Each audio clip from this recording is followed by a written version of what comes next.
Are the Patriots the worst team in the NFL? Vegas seems to think so. We'll explain why the Pats are being overlooked here on Patscast. There's a team that keeps on fighting, never willing to relent. Welcome to Patscast. I'm Brad Whitaker. The Vegas odds are out. The over-under for each team in the NFL on FanDuel, on DraftKings, all the various sports books.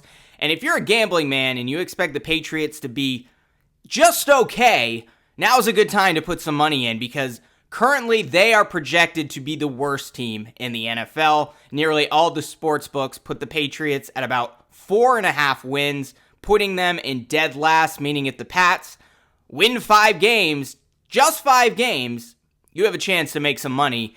And look, I think this is following a general trend about how people feel on Boston sports. And I know this is a Patriots podcast, so I'm going to talk about the Boston Celtics a little bit here.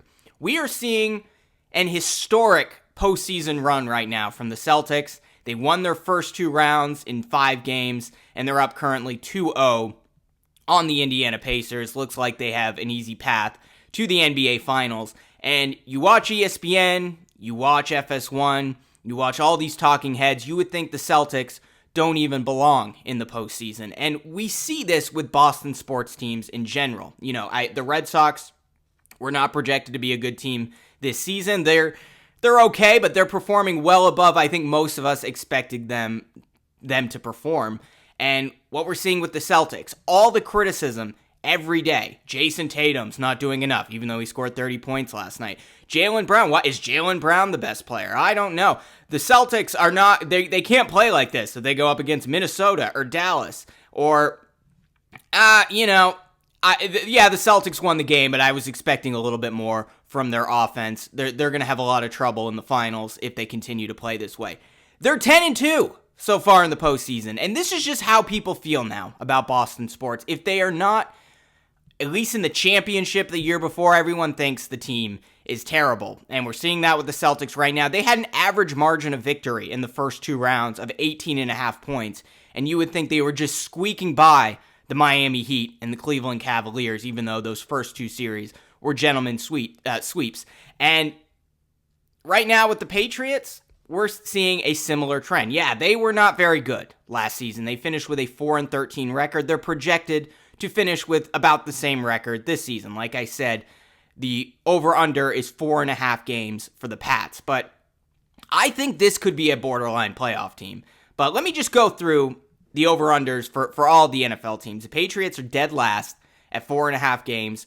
Tied for second worst are the Carolina Panthers and the Denver Broncos at 5.5 games. And then we have a 5-way tie for the 4th worst record at 6.5 games with the Arizona Cardinals, the Las Vegas Raiders, the New York Giants, the Tennessee Titans, and the Washington Commanders. Like I said, all 6.5 games. But Patriots are a whole game less than the second worst team, the Panthers and the Broncos, who are tied for the second worst record.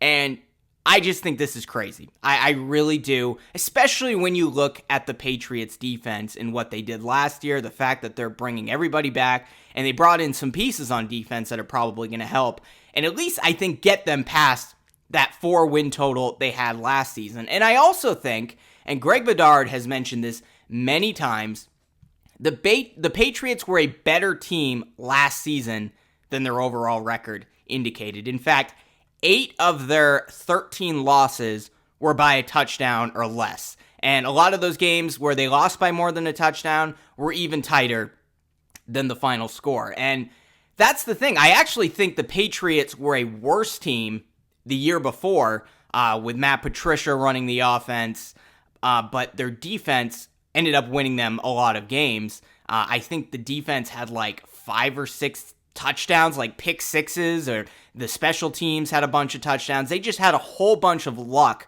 that actually kept them in the playoff race. They were the 7th team. They were the last team in the playoff picture heading into the final season of Mac Jones' second year in the league. And I actually do think that team was worse than the team that we saw last year because the defense didn't bail them out quite as many times. They didn't get quite as many lucky pick sixes. Yeah, they forced some turnovers. The defense was still very good for the most part, but the offense was historically bad, and they didn't get those incredible pick six plays that they got the year before that allowed them to win, I think it was, 7 games, and finding themselves in the playoff picture heading into the final week of the season where they ultimately lost, I believe, to the Buffalo Bills.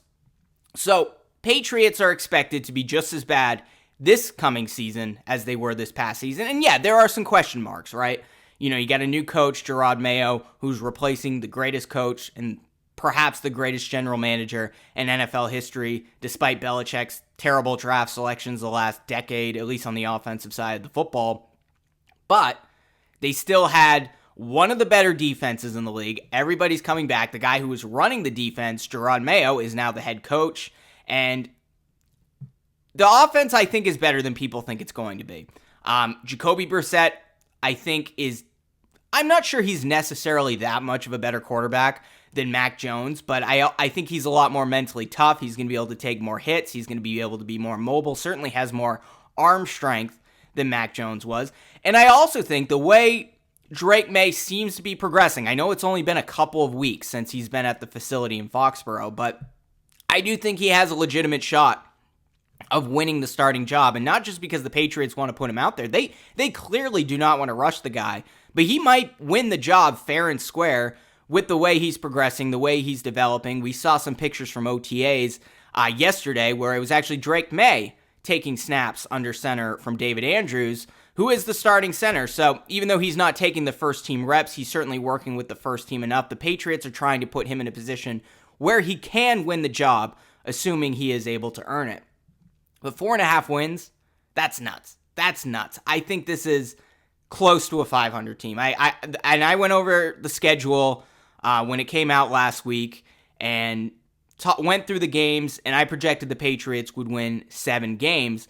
But as we see in the NFL, there's so much parity year to year that, some of these teams that are projected to have low win totals, the Cardinals, for example, the Titans, all had pretty good off seasons. Those might end up being good teams, and the Patriots might end up being a good team as well. They may surprise a lot of people, and the reason I think that is I do believe they have a top 5 NFL defense. If Matthew Judon is out there and he's healthy, missed most of the season last year, if Christian Gonzalez, who looked to be a potential Rookie of the Year candidate before he went out Week 4 against the Cowboys this past season, if they're all healthy, if they're able to stay healthy on defense, that is a top 5 NFL defense. And even without those guys, most of last season, the Patriots were a top 10 NFL defense.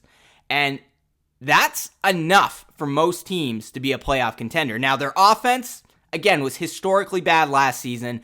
They're revamping everything. They're completely changing the offense. They brought in Alex Van Pelt, a West Coast-style offensive coordinator who only has a little bit of experience calling plays, even though he was an OC for many years, spent a few years in Cleveland being the offensive coordinator.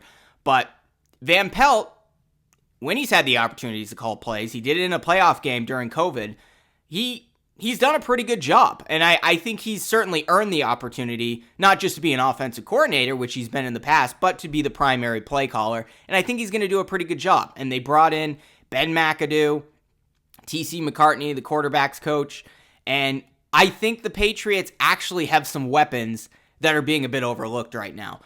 I know everyone wants the elite number 1 top 10 NFL boundary X, big-bodied wide receiver, and I really still hope the Patriots make a push for a guy like T. Higgins, who still hasn't signed his franchise tag with the Cincinnati Bengals, or at least heading into next season goes after one of these big-name receivers. But you look at that receiving room right now, they have some potential weapons, I would say.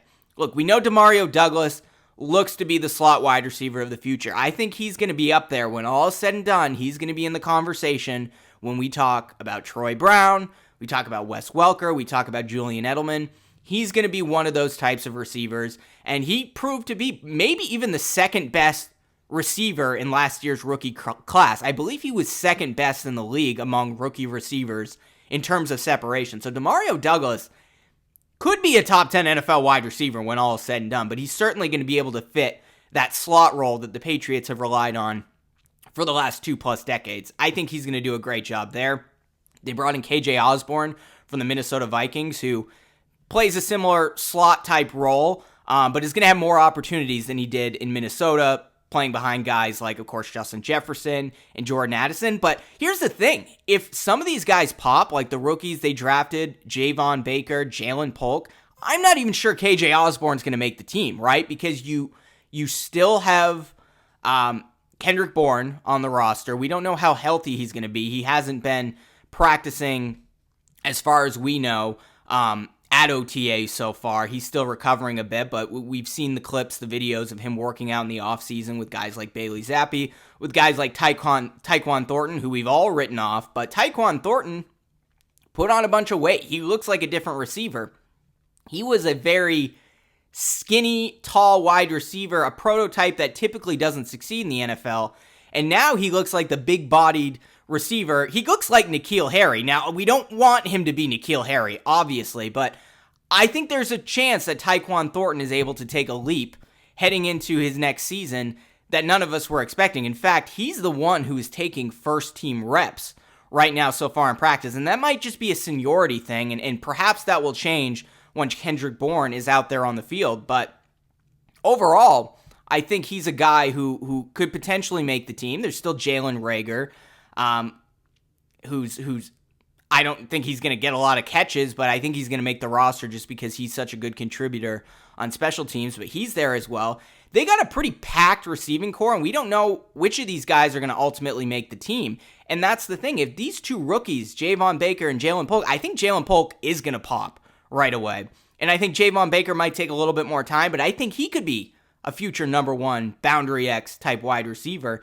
And if both of those guys put in solid seasons, then you really don't need to go after a T. Higgins or a guy like that. Even though I want the Patriots to do it, that just adds an element to their offense that they haven't really had in many years since Randy Moss, really. But when you have a crowded receiving room like that, and guys that are competing against one another, and people who are developing, and guys that have shown that they can be B-, B+ level wide receivers, just having that competition, some of these guys are going to take a leap forward. And is that Thornton? Is that Polk? Is that Baker?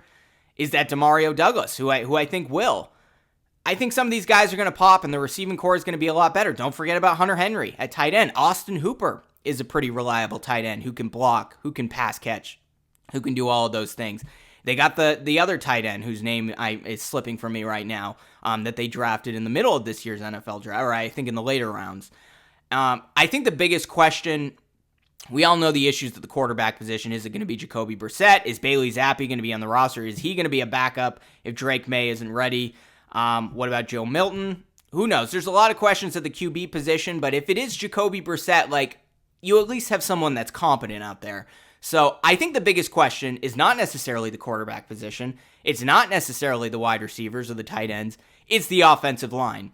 And if they can piece it together and one of these guys can hit, whether that's Chukes Okorafor at left tackle, who was playing right tackle before, whether Caden Wallace is able to develop from a star college right tackle into a real NFL left tackle, and if they're able to get the left guard and the right guard position working out, if Sidy Sow develops a little bit more, whether he's starting on the left or right side, or if Cole Strange can be back out there by the middle of the season and playing at the level we would expect a first-round guard to play at, and then you still have David Andrews and you still have Michael Wenu at right tackle, then that might be an okay offense. I'm not saying that is a top 10 NFL offense, but if they're somewhere between 15 and 20, and they have a top 5 NFL defense, they're going to win way more than 4 games.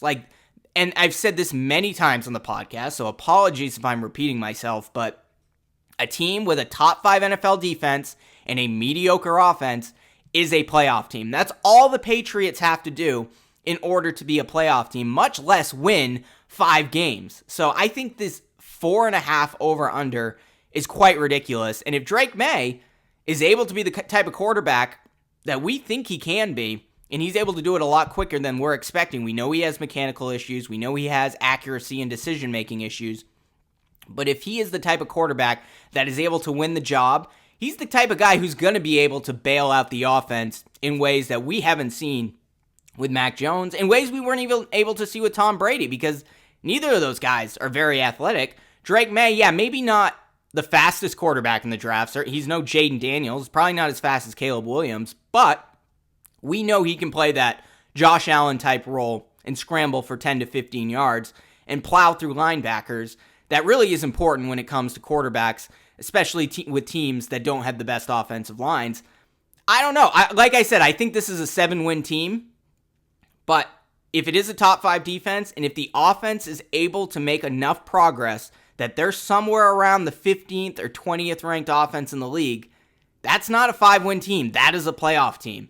And look, we know the Patriots have a tough schedule. They have the second toughest strength of schedule in the NFL. I think it's like the 4th or 5th toughest in the first half of the season. So that may be a reason why they're a bit hesitant to put Drake May out there. It gets even tougher in the second half. But 4.5 wins, I think that's more than achievable. And I think a playoff wild card position, it seems like a reach to a lot of people. I don't think it's a reach for me, because that is good defense.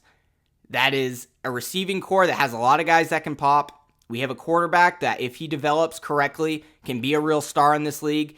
And they have the pieces on the offensive line where if one or two of those guys develop into starting NFL offensive linemen, suddenly they go from having one of the worst offensive lines in the league to one of the best, because guys like Owenu, David Andrews are some of the best in the league at their respective positions. I think this could potentially be a playoff team, but let me know if you disagree in the comments below if you're watching on YouTube, and make sure to subscribe to this channel, like this video, hit that notification bell, or subscribe if you're listening on Spotify or Apple Podcasts. We'll be back next week with more Patriots coverage, maybe sooner if there's some breaking news this weekend. But as of now, we're planning to be back next week, and we will see you then.